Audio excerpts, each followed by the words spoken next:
What's up, everyone? Welcome back to Racially Speaking, where we have real and honest conversations about race as we view it through the lenses of faith, family, and vocation. As always, I'm your host, David Phipps, and you're listening to episode 8. Man, y'all, I got a treat for y'all. My guest today is my old high school basketball teammate. And by high school, I mean I was a senior riding the bench for my high school team, while this man was in 8th grade dunking on people's heads at 6'6" or 6'8". I don't know what he is by now or what he was back then. Anyway, I'm going to try and get these accolades correct. Just off the top of my head, I think he was USA Basketball Player of the Year at some point, 2-time NBA champion with the Golden State Warriors, former UNC Tar Heel, Parade All-American, McDonald's All-American, all the All-Americans, and now is currently playing professional basketball over in Japan. We went around the globe for this one. James Michael Ray McAdoo, as I'll keep referring to you, James, J-Mac. Welcome, man. Thanks for doing this. Thank you, man. Thank you for letting me take a trip down memory lane, man. Absolutely, man. Dude, it's so good to see you. Talking. Yeah, man. Great to see you too. Looking forward to just having a real conversation. Yeah, man. So, dude, let's just jump into it. I know you don't got a lot of time before you got practice. It's what, 9, 8 over there right now in the morning? It's 9 in the morning here. So it's you guys are getting ready to go to bed. I'm waking up, starting my day over here. Yeah, man, it's crazy. So how's the future over there? It's good, man. The weather is good here. This is always the best part of my day, getting to talk to everyone back in America and seeing how their day went. So it gets really quiet around, this time when everybody back in the States is going to bed. It's just really just me and my thoughts. So I try to, talk to as many people as I can. So I guess are you having to arrange meetings like this with the wife and kids around these times, I guess? Yeah, I mean, I wouldn't say arrange meetings, but it's just she calls me whenever she has time, putting down our two daughters. I try to wake up. I'll set my alarm around like 7 or 8, wake up, call home before they go to bed, and then I'll call her in about like an hour or so before she goes to bed and just catch up. Thankful for technology. It's still not the same, but you get to see faces and still interact, and it makes the separation not as difficult. All right, let's just jump right in. I'm excited to hear your perspective on some things because you've been in different places all over the world within the last few years. So how have you and your family, whether it's your nuclear family, the wife and kids, mom, dad, sister, navigated and communicated about this racially tense climate that we're experiencing in America right now?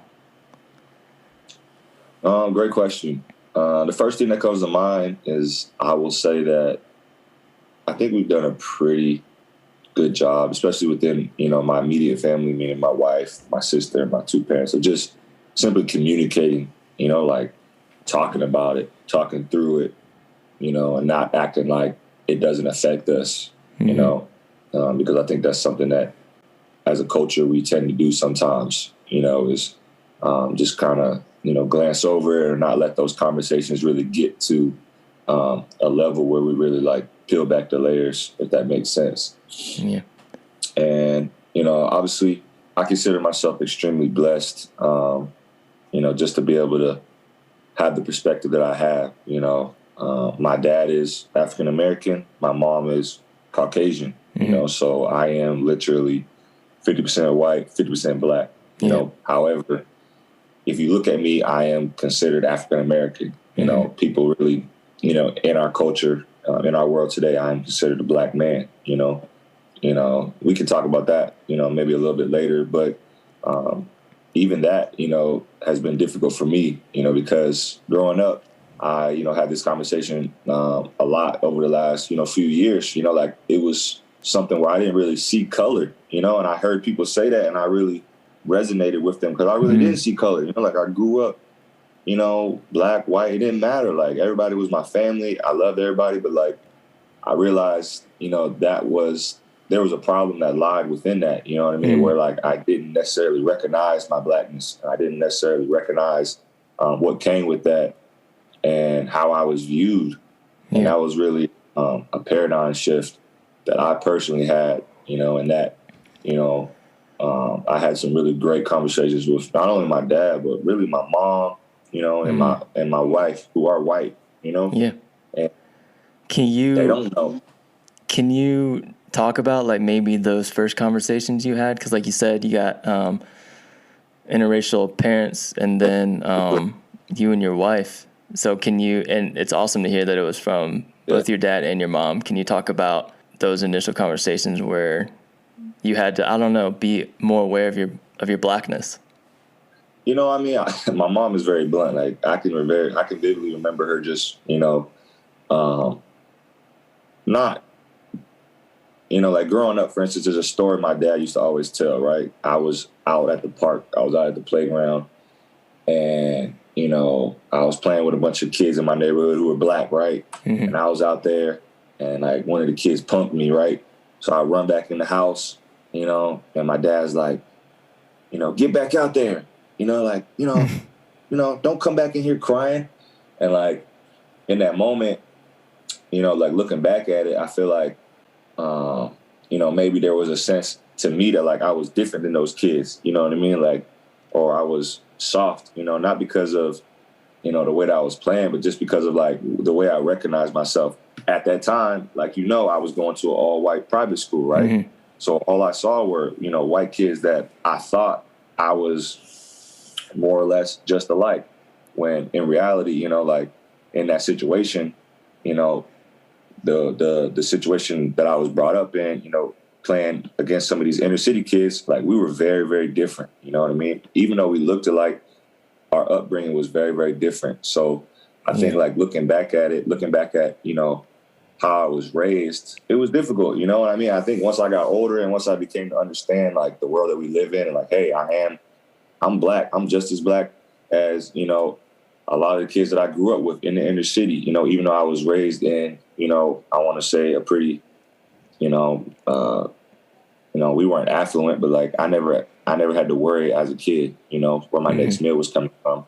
So, you know, with all the stuff that's recently been happening, I think, you know, just like you wanted to talk about those conversations with my mom, with my wife about my blackness. They weren't difficult conversations, but I will say as a professional athlete, Phipps, I have been an outlier. You know, like nobody's racist towards the 6'9", two-time NBA champion. You know what I mean? Yeah. But at the same time, you know, like I have to walk around this world and I'm still viewed, you know, as a black man, you know, and I still feel like it's on me to use my platform to help in that change, you know, whether it's, you know, by how I vote or the conversations I have with the people in my neighborhood, or simply, you know, like how I just carry myself, you know, going about doing my everyday thing. And would you say, you know, you mentioned your platform, so you have a bigger platform than most people. You know, it's That's just the truth, right? So from your perspective, man, would you say it's harder or easier to be upfront or outspoken about this kind of stuff? You know what I mean? Like, do you think you benefit from having a big platform more so, or is it harder to, because more people could potentially come back at you? Sure. I think it's easy, but it's hard at the same time, right? So like people are willing to listen to you, right? Because they're like, oh man, like you're a, you know, celebrity or whatever you want to call it. I don't consider myself a celebrity. I'm far removed from being an NBA champion. A lot of people don't even know that there's a basketball league in Japan. However, you know, when I'm back in America, when I'm back in Norfolk or Chapel Hill, people still view me as, you know, a big-time basketball player. So there is a interest there, you know, where I'm not just some random guy. So I think just being able to have the opportunity to kind of pique certain people's interests, you know, gives me an opportunity to really talk to them about things that, you know, outside of basketball, like, hey, you know, like neighbors, for instance, right? Like they might know that I'm a professional basketball player, so I might be able to start a conversation with them about that. But it also gives me an opportunity to build a relationship and then maybe later talk about different things, whether it's my faith, my family, certain things that are going on in the world right now, like we're talking about. But it is difficult because you know, especially in a public, you know, to where you're viewed in the public eye, you know, you don't want to misspeak about something. You know, a lot of times, you know, professional athletes get put on the spot about certain topics or things that are happening. And like, for instance, I know LeBron James is somebody that whenever he's asked about something, if he doesn't know, like he always will say, like, you know, please let me read up about that. Let me do my research on that. That's something that I've always tried to do, you know. But especially, it's difficult because with stuff that we're seeing on TV, you know, with that's just going on in the world right now, you know, it's so emotionally charged. Like, it's so hard not to just come out and say, like, defund the police, you know, like, you know, Black Lives Matter. It's like, you know, it's like so hard not to just scream from a place of just such hurt and pain, you know. So there's some give and take there. Yeah, so I mean, let's stick a little bit with even not just the NBA, but basketball and athletes and stuff. So, I mean, how do you think the NBA handled the bubble last year and has handled things since last summer with how they allow players to speak up about racial issues? Because, I mean, from my perspective, the WNBA and NBA, the WNBA doesn't get enough credit for being the forefront of that. But as far as, you know, widespread audience and people who follow it, the NBA has been, I think, the most outspoken, but they've also had the most, you know, from the top down, from Adam Silver to the players, leeway in how to speak up about things and opportunity. How do you think they've done with all that? Did you like what they did, like in the bubble? I mean, in terms of like COVID related or like racial, you know, tension related, what are we talking about here? Racial tension related. Okay. I just want to make sure. Yeah. I think they did an okay job because I'll tell you why. Yeah. I don't know how much of it was simply the NBA saying, you know, like the NBA being the owners and Adam Silver versus the NBPA being the NBA Players Association. Like, I don't know. I'm not privy to those conversations, but I would think that a lot of that you saw came from the players, right? The players saying, listen, we're not coming to play in this bubble. We're not coming to play, period, unless, I don't want to say our demands, but unless we see the NBA, meaning the 30 owners who are represented by Adam Silver, you know, agree to, you know, allowing us to take a knee, you know, during the national anthem and be extremely outspoken about the things that are happening right now, you know, whether it's, you know, police brutality or, you know, voter suppression or, you know, we can go down the list. So do you struggle with it? Do you struggle with it potentially feeling performative, maybe, that they maybe almost allowed them to do that for the sake of the league being able to play games?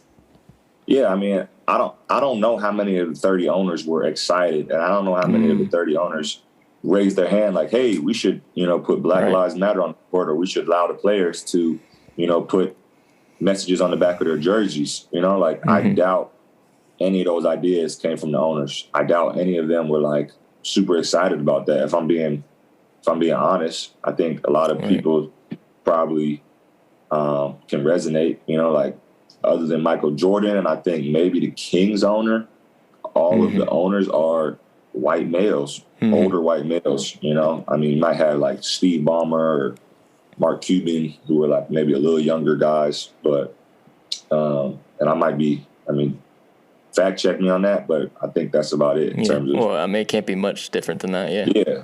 So it's like, and I think you saw it, you know what I mean? Like, you saw, you know, like, you guys can only put certain messages on the back of your jerseys, you know what I mean, that have to be pre-approved.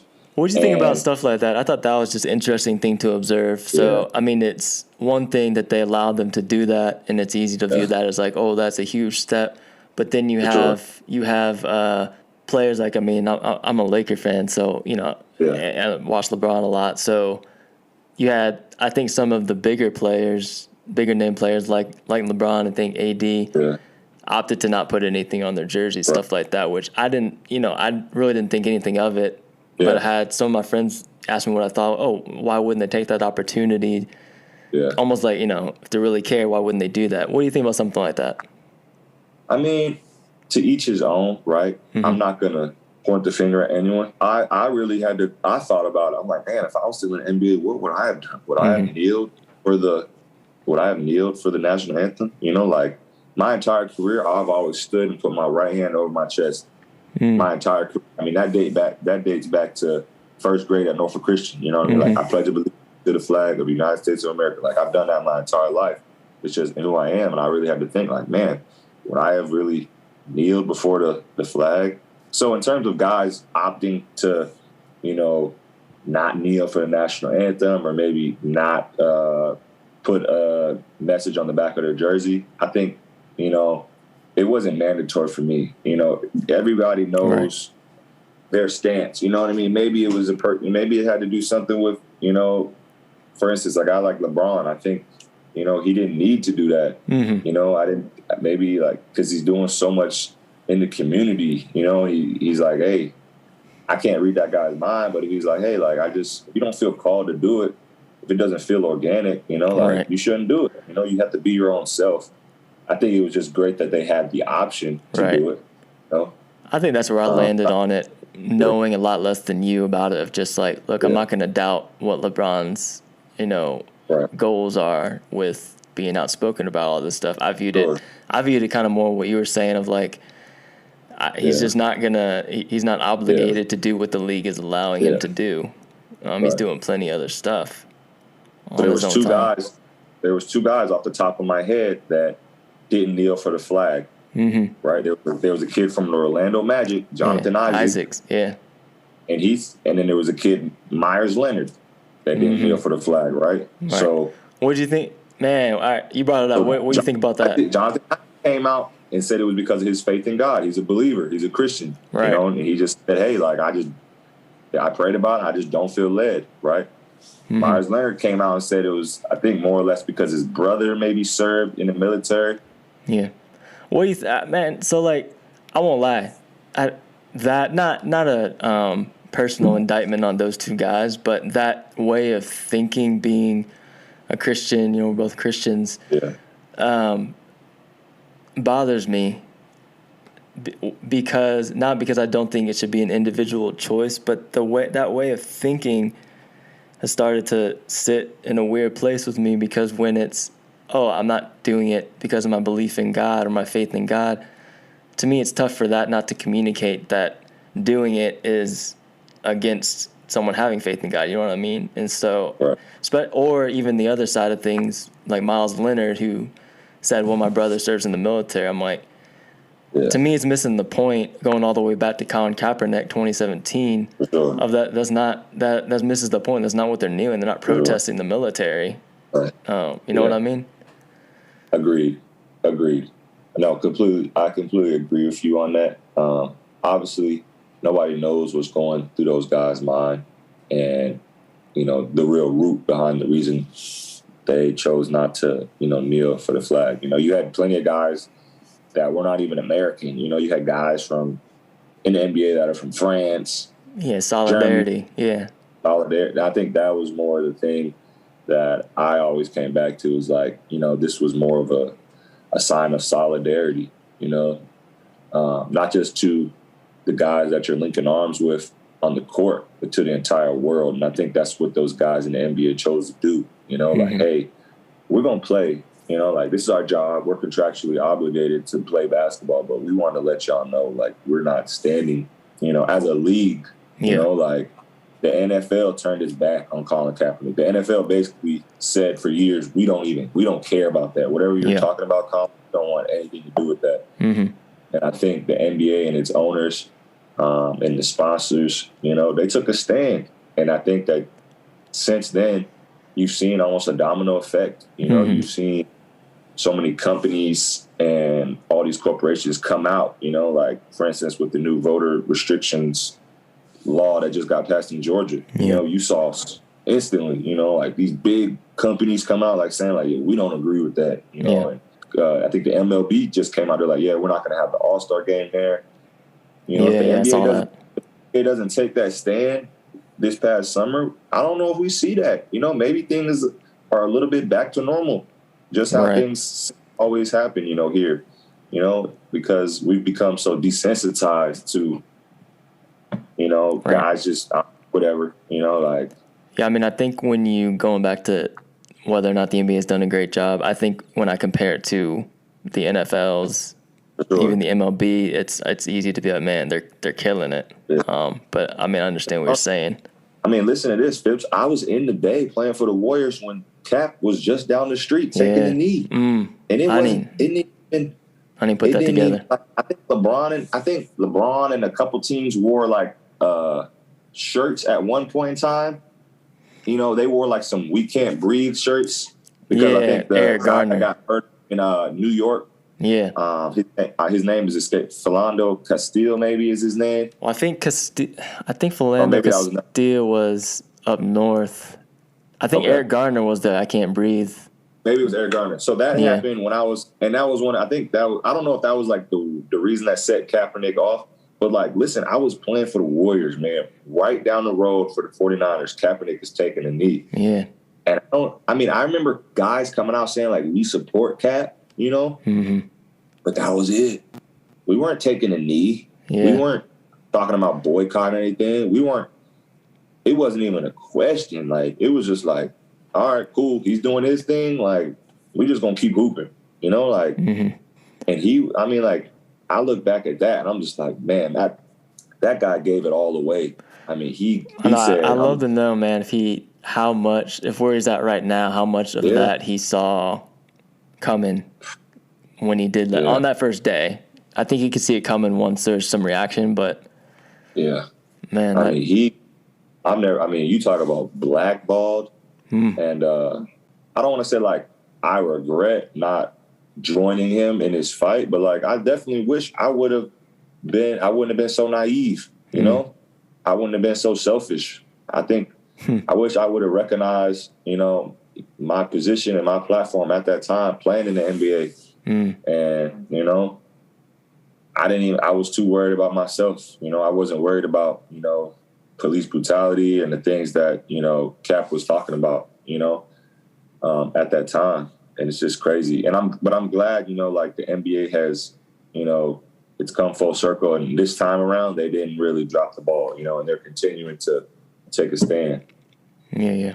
Well, you touched on this a little bit, kind of bringing it back to a little bit of 757 area. So you grew up navigating predominantly white school. I would say white high school, but white in Norfolk Christian school that we went to our whole life. Can you talk a little bit about kind of how that shaped you? And looking back, I don't know, if anything, what do you wish you had known or would have been different? And then kind of with the backdrop, because I don't know your sister really much, but I know that, you know, you guys, huge basketball family, both your parents and then you and your sister were big time players, but your sister was in public school while you were, you know, pursuing Norfolk Christian. So can you talk a little bit about that? Yeah. You know, going to Norfolk Christian, K through 12, I was homeschooled, 2nd and 3rd grade. Other than that, I was enrolled at Norfolk Christian. It was a blessing, you know. But at the same time, it didn't really help me prepare as a black African, you know, as an African American for the real world. That's definitely not in Norfolk Christian's mission statement, you know, like that's not what they are known for. So right. I think there was definitely, you know, it's something that I'm still dealing with today, you know, like not in like a trauma type, you know, like not that I was traumatized, it's just that I was very desensitized. And kind of like I talked about before, like I didn't really understand my blackness. You know, I was raised, not that it was my dad's job or my mom's job to teach me, you know, about my blackness, but, you know, going to Norfolk Christian with all, you know, for the most part until, you know, maybe there was like 5, 6 black guys in that school. by the time I graduated in my class. But for the most part, you know, I'm surrounded by white kids, white guys. And, you know, I basically, I feel like you know, I don't want to say I recognize like myself, but that's just, you know, that was my personality. You know, thankfully, once I got into, not thankfully, but once I got into high school, I started to play travel basketball with all black guys predominantly, right? So I think that opened up my eyes, and that, you know, opened up, you know, I was able to see, you know, man, like these guys are a lot different. You know, most of these guys are not believers, you know, that I'm playing with during the weekend and during the summer, and they're black. And I'm seeing, you know, what it would be like if I had maybe went to a public school. It was definitely difficult, man. You know, being the token black guy at every, you know, class party. I mean, basically at the school, I'm the token black guy. You know what I mean? Like, and not that I didn't really experience too much, if any, real like racism towards me. But at the same time, you know, I don't think my blackness was recognized. I don't think, you know, my blackness was, you know, I don't think I was really able to, you know, understand what it was going to be like once I left that bubble, you know, not only as a believer, you know, you know, your faith isn't tested when you're surrounded by a bunch of believers for the most part. You know, like my faith in God didn't really get tested until I left Norfolk Christian and went to UNC. And then let alone, you know, like my blackness, you know what I mean? Like growing up in an all white school, it was difficult, you know, especially looking back at it. I'm like, man, like I wish I would have understood, you know, what it was going to be like once I got into the real world, once I, you know, got pulled over for the first time, you know, as a black male, you know, once I, you know, walked into the bank the first time as a black male, you know, cashing my first NBA check, what I was going to be perceived as, you know. What would you say? So, I mean, you mentioned being, I can relate on a small scale, being one of the few minorities at, you know, at our school, but navigating being the token black guy. Can you talk about how, what I would assume a lot of people would misunderstand about your experience, specifically about being, I mean, the big time athlete in the school, you know, that is popular in that route, but at the same time not being fully recognized as the black guy, and feeling also, I don't know, I feel like people might see your experience and be like, you know, what do you have to feel bad about or complain about? You were most popular guy in school because you're the big time basketball player. I don't know, man. What would you want someone to understand about the difficulty in that?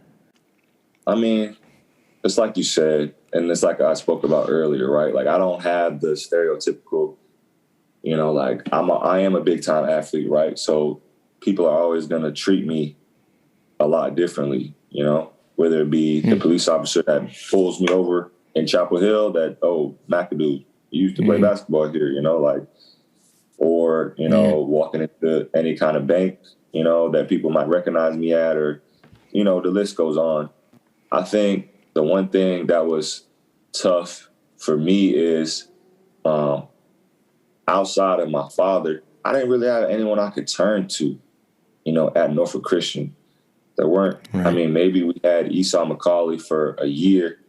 He was the football coach, but for the most part going there, you know, like I didn't really, like I said, besides my father, I didn't really have any black men in my life on a daily basis. You know, I can name two off the top of my head. Kason Stoner, who was there briefly, Esau McCauley, who was there briefly. And it wasn't there. I was going to say Stoner was after me, but McCauley, I had him for a couple years. Right. Yeah. For sure. Great.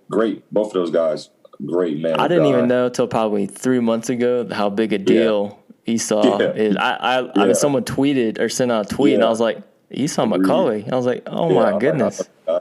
Right. Anyway. And it wasn't there. And I don't think it shouldn't be, it wasn't their job, right, to like pull every black kid aside and be like, hey, let me teach you about your blackness in this all white school, right? So that's why I feel like it would have been, I feel like Norfolk Christian, I don't want to say drop the ball, you know, because I think a lot of people now are kind of waking up, myself included, taking the blinders off, like, hey, we need to really talk about this stuff, you know, not just at public schools, you know, but also like at a school like Norfolk Christian, you know, like in history class, in Bible class, you know, we need to really start having these difficult conversations, not just for our African-American students, but for all of our students, you know, no matter what race they are, you know, about what it's going to be like in the real world, you know, about, you know, how we as believers can come alongside, you know, every minority, ethnicity, you know, that's being persecuted right now. And whether it be just listeners, whether it be, you know, how we can use our platform to help in that change. That's the one thing that I think back on. You know, I just feel like it was just glossed over, you know, like, and I wish I would have understood, you know, or just, at least I wish it would have just been spoken on, you know. Can you talk about, you mentioned earlier, navigating, whether it's playing AAU or just where you lived while being enrolled at Norfolk Christian. I don't want to throw Norfolk Christian on the bus, but just focusing on the predominantly white school, because that's not, you know, a unique experience necessarily. A lot of, you know, minorities grew up in those experiences. Did you experience, I don't know, being joked or shunned from maybe the other side of things, from like your black friends that maybe didn't consider you black enough, or maybe soft? Yeah, I mean, I was soft. Okay. I was soft. I was the light-skinned kid, you know, that had, you know, that didn't come from a rough upbringing. I had both my parents in my life. My mom was white, you know, from Southern California. And I'm not going to say like, Mom, it's all your fault that I was soft growing up. Like, that's not the case.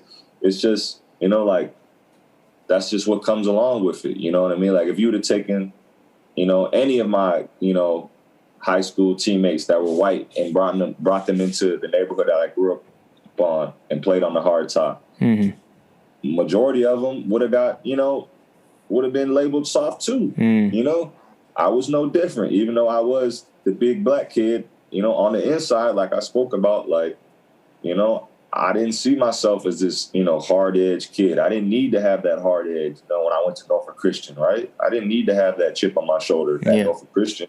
You know, just being you was exactly. I didn't need to have my guard up. You know, everything was lovely. Everything was great. You know, and I was viewed as J-Mac. You know, not really as a, you know, a threat to anyone, or, you know, no one had any like preconceived notions of me based on my skin. My skin color wasn't, you know, viewed as a threat at Norfolk Christian, right? Like a lot of times it is viewed as a threat now, you know, outside of that bubble, you know. So I think that's no knock on Norfolk Christian, right? That's just a stigma that's attached to light skins, no matter where you go, to be honest.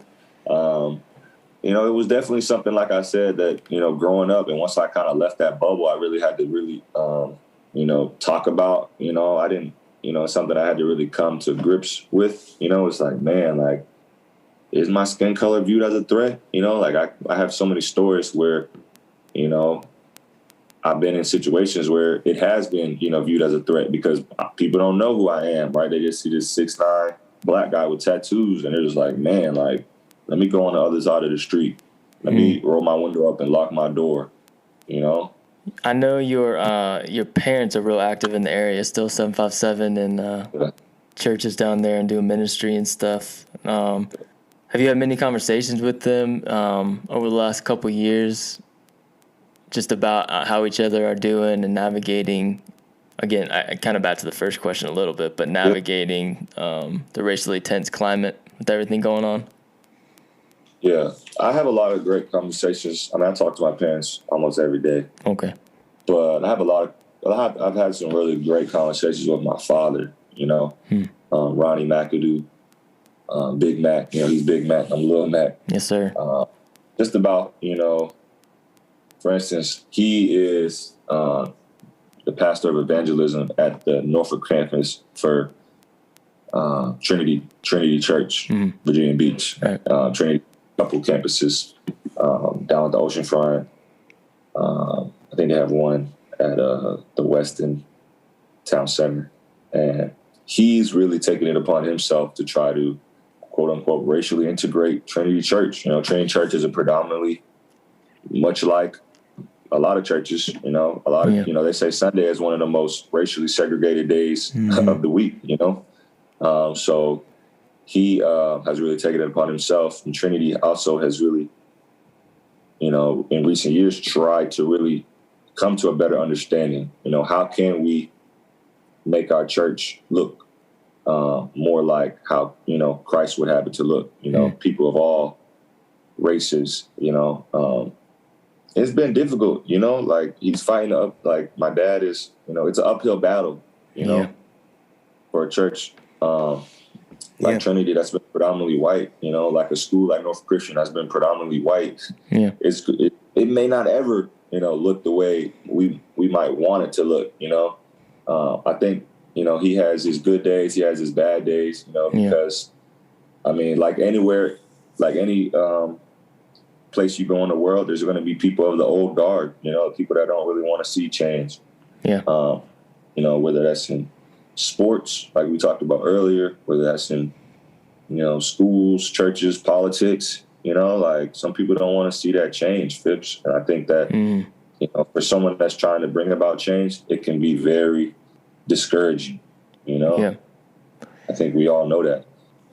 But it's been great just, you know, in the conversations that I've had with him. I had a difficult time this summer. You know, I bought my first house. This was a conversation I had with my dad. I bought my first house, man. It was one of the most exciting times of my life.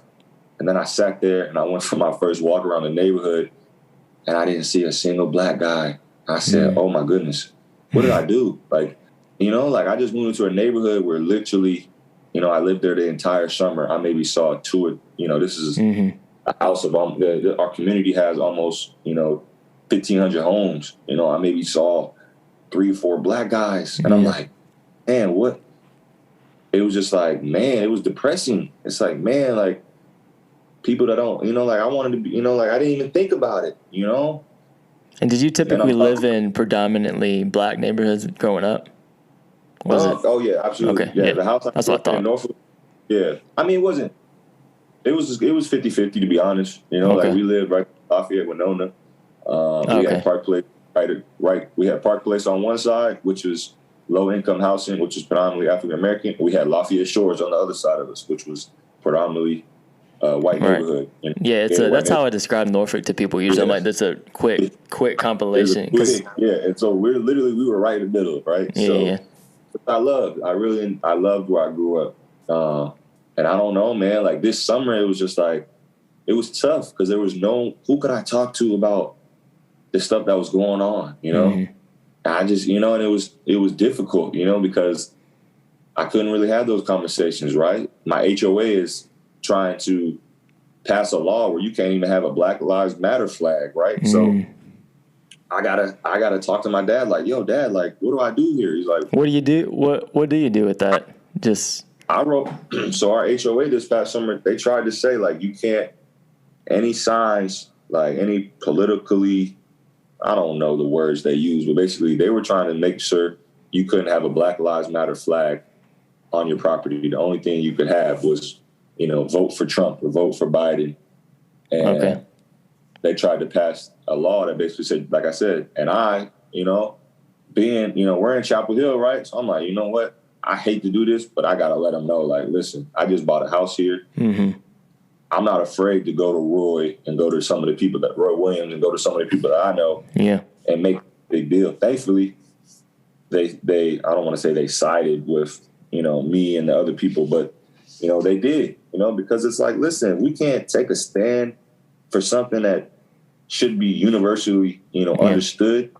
Then this is a huge issue here. So with something like that, did you see your recognition as helped you get taken seriously? Or like, what if you're not a basketball player, you're 6 inches shorter?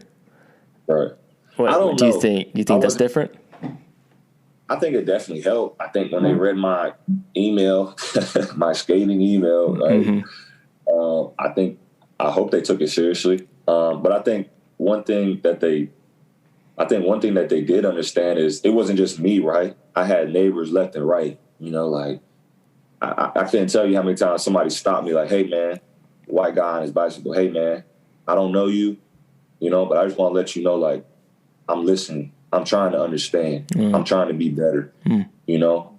What's going on in the world right now is not acceptable. You know, we need change. You know, like, and that, you know, when I hear that, when I go on next door, you know, and I see all my neighbors like, nah, we're not standing for this. You know, we're all gonna email the HOA. We're gonna find out, you know, what we can do, what our rights are. You know, as a black man, that just makes me feel like I love my neighborhood, even if I am one of the very few black guys in this neighborhood. You know, that's like, great. That helps me understand, like, okay, much like the NBA, we're trying here. You know, like, this isn't just something we're gonna sweep under the rug like we've done so often in the past. And I think that's what makes America great. You know, and you know, being a professional athlete that's lived all around the world, I love when I get to come home, you know, and see that American flag, no matter, you know, what's going on, you know, currently, because it is, to me, the greatest country in the world. And I can say that because I've lived in a lot of places. So right now, I mean, we're post-Trump administration, post-election, and it's fresh. I guess it was the wee hours of the morning for you, but the trial yesterday, for the verdict on Derek Chauvin trial came out. Overall, man, like, how, as a black American, how you say your soul is doing right now?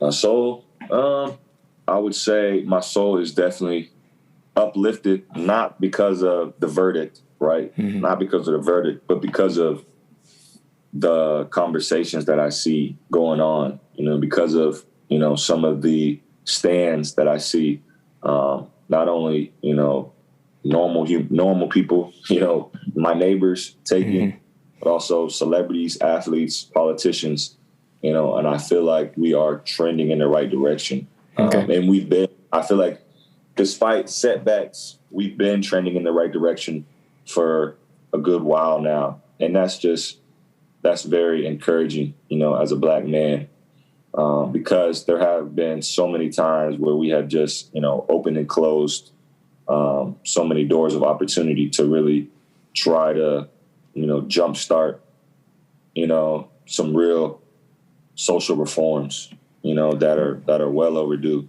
And for every, you know, George Floyd, we know, you know, there's countless numbers that weren't recorded. There's countless numbers that somehow just get swept under the rug. But I think that, like I said, you know, as a whole, I like to think that we're trending in the right direction. Time will tell, you know, just like anything, time will really tell.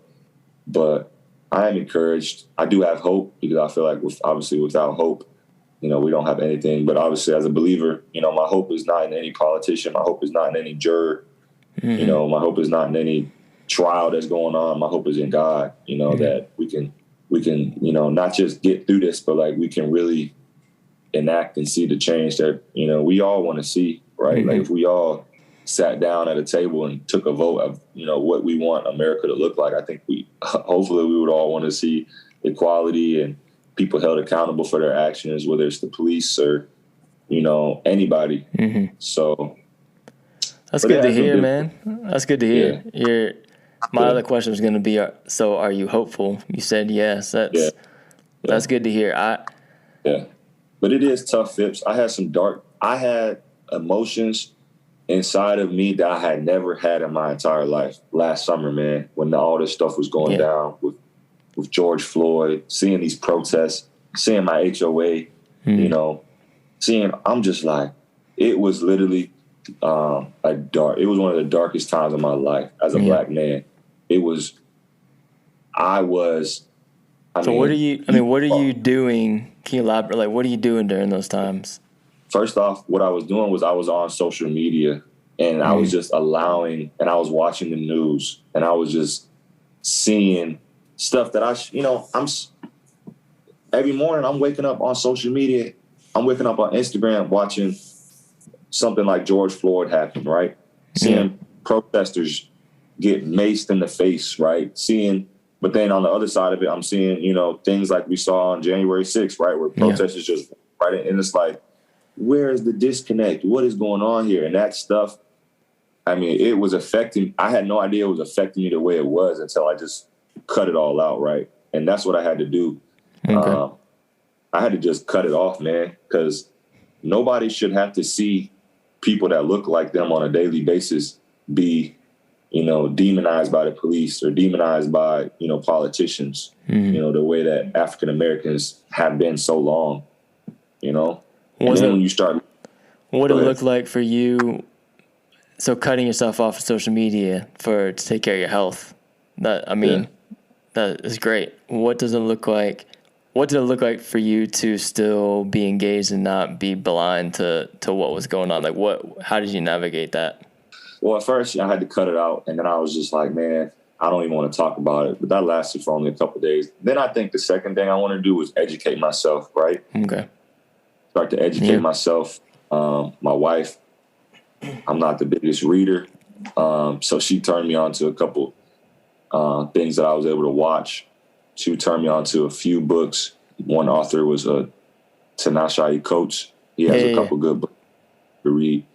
But the biggest thing, honestly, was just conversation, whether it be with my white neighbors, whether it be with my dad, or my wife, just letting her know, like, I'm tired. Yeah. I'm tired of carrying this weight.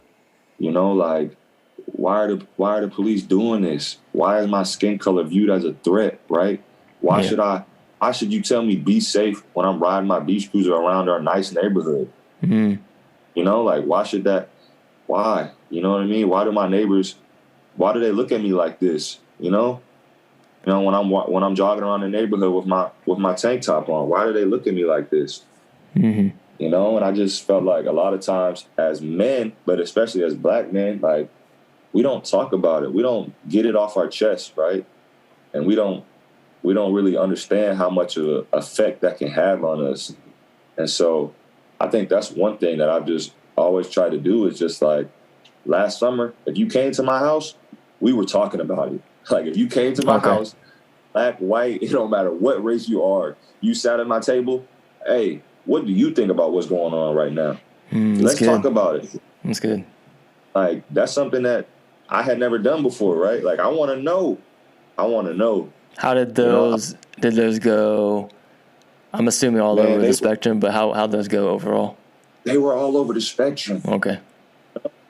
They were all over the spectrum. I had, kids from Norfolk Christian come in there. We had friends from college. I had some of my dad's friends. I had one of my dad's friends that was he was ex-military. He had served, I think, in the Gulf War. He gave me his perspective was totally different than what I thought it was going to be. And I don't want to go too much into detail, but it's just like, just having that conversation, man, you get to see people's perspective.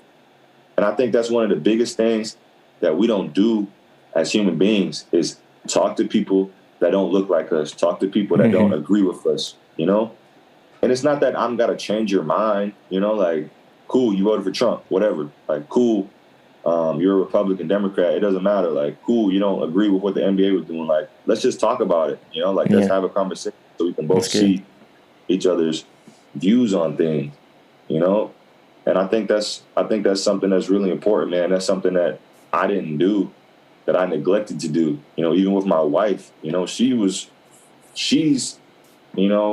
obviously a white woman, but she is just so strong, in terms of like, it hurts her, like she sees that it's hurting me, but it hurts her just as much. Because she's like, listen, like, yeah, our daughters, if you look at our daughters, you might think they're like, for sure they look white, but it's like, she's like, I want them to understand like what it means to have an African American father. I want our daughters to understand the privilege that their mother has, right? I want them to understand the privilege that they are born with, but how they can not necessarily like use their privilege, but how they can, I don't know, like, just help reform, help bring change, even if they don't look, the same way as their dad. That's good. I think it sounds like you have a lot of similar conversations. Some of my good friend Zach, who's also been on the podcast, similar. His wife Ashley did the artwork for the show, but she's white. She's a designer. She's white, and their kids, their youngest has a darker skin than the other two, but the other two, are blonde hair, blue eyes, and they have those similar conversations of helping them understand. They're not just glossing over it. They're talking about why, or not why, but the fact that daddy looks different, and having them have to be aware of, fortunately and unfortunately, of what's going on.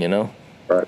Yeah, like you said, fortunately and unfortunately, right? When I walk around the neighborhood with my daughters, the looks you talk about some looks, man, that I get, especially living in Japan and Italy, Turkey, Serbia. People look at me like, first off, what are you doing here? Second off, who are those girls that you have with you? Because they look nothing like you, sir. Yeah. And, man, it's sad, but it's like I look forward to those conversations, man. Those are conversations that my dad had to have with me. What to do when you get pulled over by the police. And so how young were you when you had those conversations? Driving time, I guess. Yeah, driving time. But like I said, my dad was also a big time athlete, right? No one's pulling your dad over. Nobody's messing with Roddy back 6'6", 250. So not that there's like it's a gift at the same time, but it's like it's easy for me, and that's what I did for a lot of time, Phipps. Is I just sorry fellas, like it don't really affect me. It didn't. Like I said, like I live in a nice neighborhood. I drive a nice car. I've been blessed. I'm a professional athlete. People everywhere I go here in Japan, people, he got to be something. He's not just here as a regular dude. In Chapel Hill, Bay Area. You know what I mean? Like I've always been able to. I've had that card in my back pocket where like that's not my fight. Yeah, white people love me. Everybody loves me. Police love me. But it's like, nah, like I can no longer, sit on the sideline, Yeah. I got to get into the game. And that was something that, it took time. Like I said, it took time. And I'm glad to see that I see a lot of other people that also could sit on the sideline, of all races, but that are taking the time. And there's definitely a risk that comes along with it. You're going to lose friends. You could lose your job. But, it's worth it, in my opinion, for our children, for that next generation. And I think that's what brings me hope, is hearing the stories that my dad told.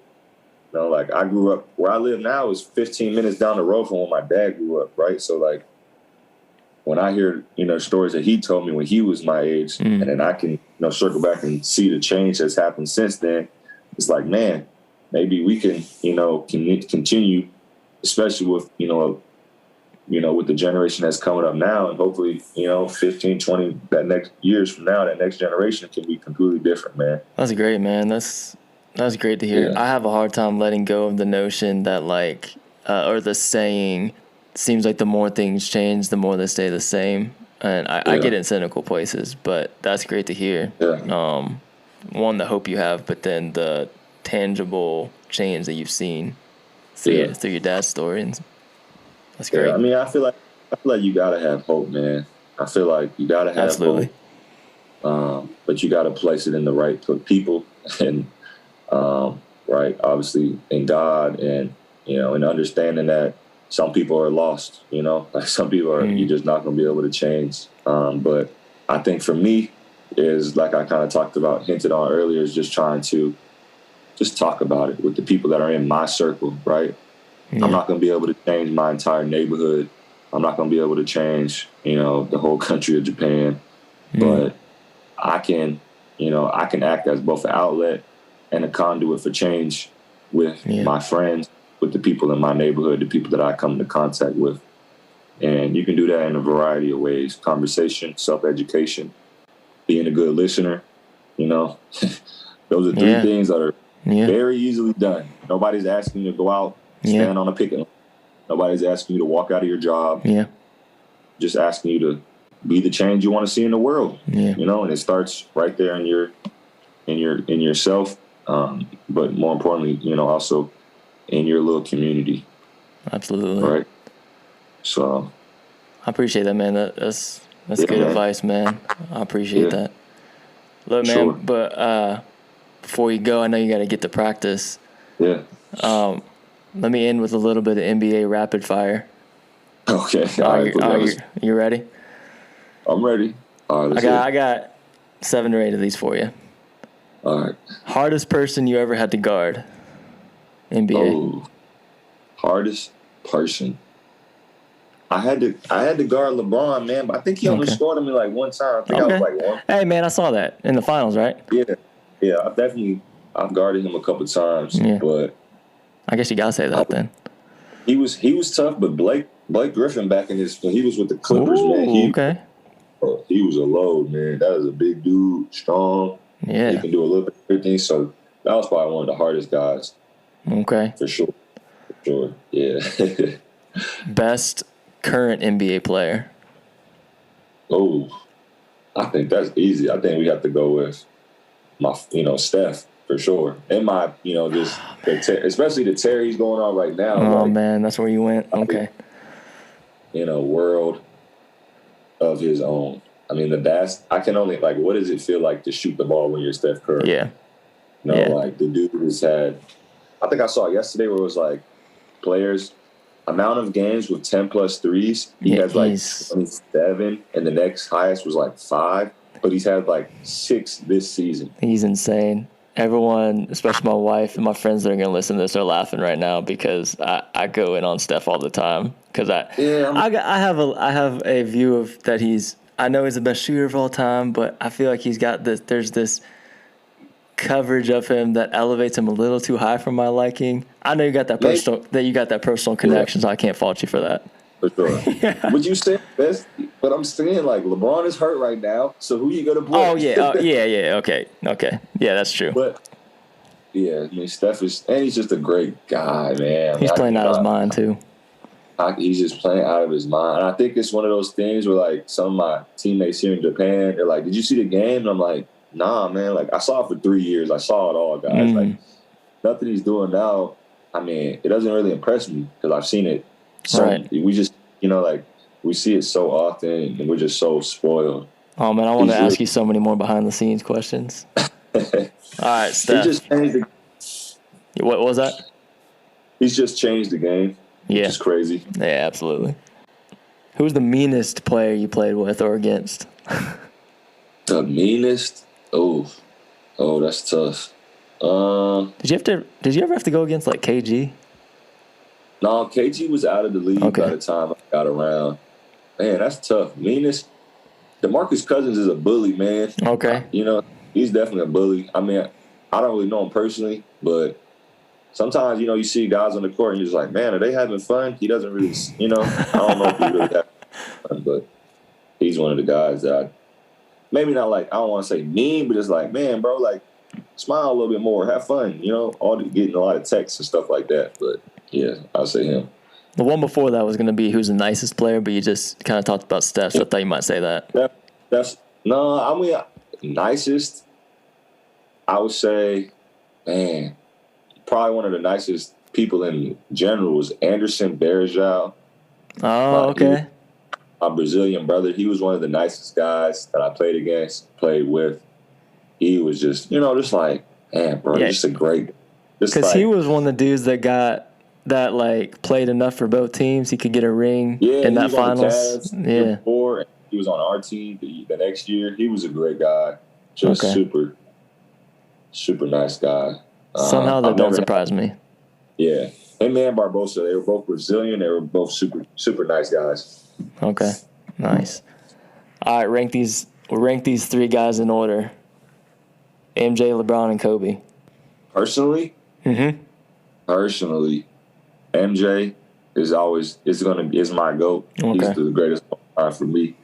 We can debate that another time. Yeah. And then also I put Kobe over LeBron. I understand.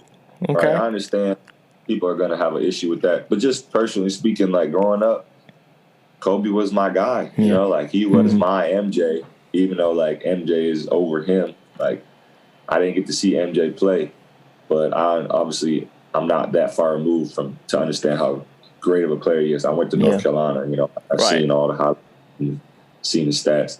But just growing up watching Kobe and Shaq, Kobe and Powell, man, just takes me back, man. You know, it just really takes me back. But obviously LeBron, you know, like he could eclipse both of them. The dude's been playing forever. I mean, I'm sort of there. I can't statistically back it up that I would put Kobe over LeBron, but like fundamentally and like just who he was, like I do put him above just because. If I had to choose one player to watch, it would be honestly LeBron. That the later years he was with the Cavs the first time. Yeah, a guy that you could just. That was maybe my favorite person to ever just watch. The dude, the Pistons final, Eastern Conference Finals. Before he left to go play in Miami, watching him was like. It was just something, man. The dunks, the plays. That's why it was crushing, man, when he left at first. It was just like, that's why I'm always like hold that against him. I mean, I get why he did it, but like I feel like as a little kid, I even held it against him. Like, why are you leaving? Like, I know, man. But yeah. All-time favorite teammate, NBA teammate. Ooh, that's easy. My boy Harrison Barnes. Okay. He's playing UNC. Yeah, we played together. Funny story, man. Me and HB played together at Carolina.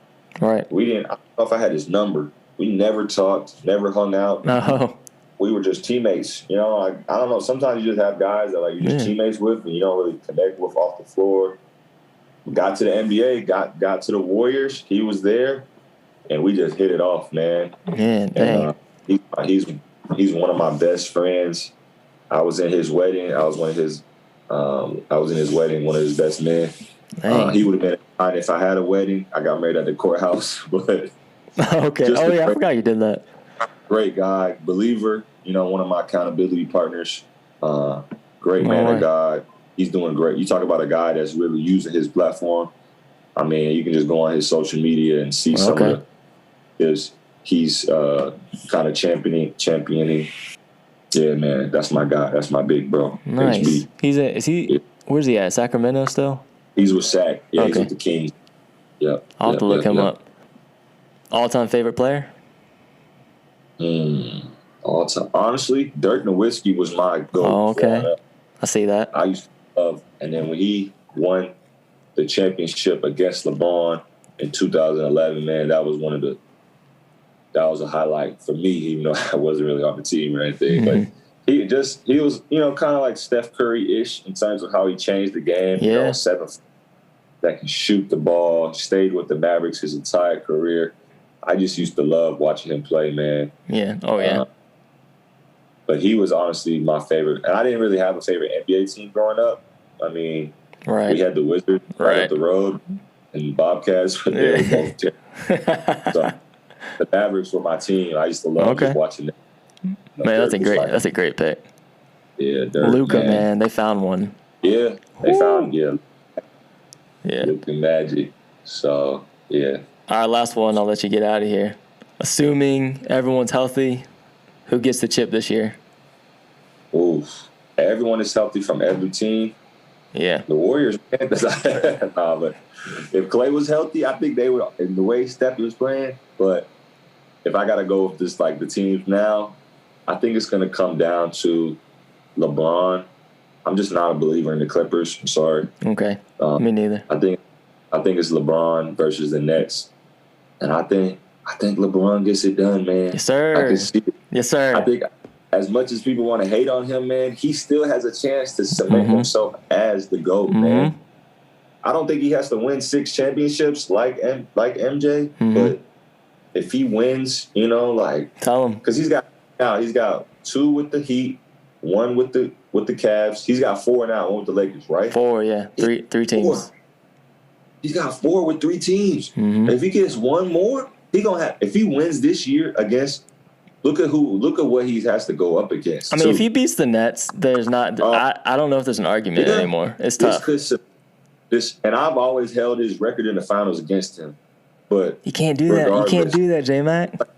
It's like no. When you're comparing it to MJ, who went 6-0 in the finals, you can't. Here's the thing. With that argument specifically, what if MJ goes to 8 finals and only won 6? Is he less great? You know what I mean? Yeah, but LeBron's been to a lot. He's lost a lot. I can't. I got nothing. I can't defend. He's got a losing record in the finals, bro. It's not great. I can defend most of them, but I can't defend the Mavericks one. There's no excuse. Yeah, I know. And that one is one that I'm just like, damn, bro, what happened? The Spurs got him that one. But regardless of all that, I think despite his losing record in the finals, which he still has time to remedy, probably not, but let's say if he gets this one this year, they could possibly sneak in, and then they go out and get another guy like a Bradley Beal. Yeah, he could. Don't play. If he gets 1 or 2 more, and you pair that with his statistics, and one thing I love about LeBron, I don't want to say love, but I just really like. It's just like the guy. He's more than an athlete, you know. Yeah, and that's not a knock on MJ because MJ had to walk. Had to walk so LeBron could run, right? Mm-hmm. But the stuff that he does, man, off the court as a businessman, but also, like the voting initiative that he started, the school that he started. I mean, how can you hold that against the guy, man? Yeah. He's got a beautiful family, and this is like, I see that and I'm like, man, bro, like, it's just, it'll be hard, it's similar to the Steph Curry situation. We won't appreciate him until he's gone, you know? So I'm definitely excited. I'm tuning into the finals. I'm tuning into the playoffs this year because once him and AD are both healthy, man, as you've seen. I just saw AD coming back tomorrow, maybe. Don't be scared. Just in time, man. But like I said, I'm with you. If he wins this year, oof. All right, do you think, I can't let this go, this last question. Do you think Bulls MJ would have beaten y'all's KD Warriors? Oof. I don't think so. Man, that's what I'm saying. I mean, I think we just had too much firepower, to be honest, man. That's the only thing that's tough to count that against anyone. For sure. It's like I don't knock, MJ and Scotty and, obviously Coach Kerr was on that team. Yeah. Horace Grant. They weren't as deep as us, like we were deep too. We had Livingston, we had so many guys coming off the bench. David West. I just think we had too many weapons, man. I just think we had too many weapons. And KD, I think we had and our defense was amazing. Like we had the best defense in the NBA that year. Yeah. Obviously, the playing styles are like, I don't know, like how do you take a team from the 90s and, or how would we play if we had went back to the 90s? It's just different. Yeah, I don't usually do the era stuff either. I just wanted to hear you on the spot. Yeah, I just think our offensive firepower. It would have been you talk about a game to watch, though. Oh yeah, MJ matched up against 4 future Hall of Famers, maybe. I would have loved to see the one. I would have loved to see is Draymond and Rodman. Oh yeah, that would be must watch. That's the real matchup. Oh yeah. That would be sick. Yeah, man. All right, man. I know you got to get to practice, man. Hey, I appreciate this so much, man. Thanks for fitting me in all the way over there. Yep. No, thank you for having me, man. I hope this, conversation resonates with whoever's out there listening. And, absolutely. Taking the time out of your day to let me come on and just have a real conversation with you, man. It's an honor. Man, I appreciate you, man. Want to do it again. Yep. Good luck with the rest of the season. Y'all are killing it over there. I've been keeping up. Yeah, man. Yeah, hopefully we can figure out a way to win a championship. We'll see. Yeah, dude. All right, man. I'll let you go. Peace. All right. Later. Thank you all again so much for listening. This podcast was created to elevate the voices of people of color and to invite our allies and anyone else to listen in, learn, and grow with us. Our artwork was created by the great Ashley Bush, and the music you're listening to was written and produced by the also great Dylan Dent.